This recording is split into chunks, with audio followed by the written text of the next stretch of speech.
বাপরে বাপ, এই গরমেও লোকজন বিয়ে করছে। হ্যাঁ, আজ ছিল আমাদের বাড়ি পাশে আমার এক ভাইজির বিয়ে, তাই আমরা আমাদের সমস্ত হলুদ রঙের জামা বের করে গায়ে হলুদের জন্য রেডি হচ্ছিলাম। ঠিক তখনই আমাদের বাড়িতে চলে এলেন আমাদের গুবলাই ম্যাডামও আজকের হলুদ পরেছেন।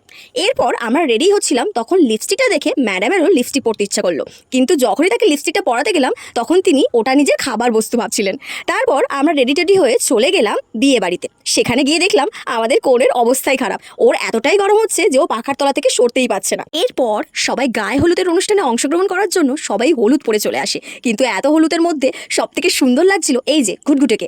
ইনি তো টুকটুক করে চারিদিকে হলুদ রঙের পাঞ্জাবি পরে ঘুরে বেড়াচ্ছিলেন, আবার মায়ের সাথে দাঁড়িয়ে দাঁড়িয়ে সেলফিও তুলছিলেন। তারপর ঠাকুরমশাই এলেন, নিয়ম অনুযায়ী আশীর্বাদের আয়োজন করা হলো। আশীর্বাদ কমপ্লিট করে যখন কোণে আমাদের কাছে এলো তখন বললাম, নে কয়েকটা ভালো ভালো পোজ দে তো, তোর কটা ছবি তুলি।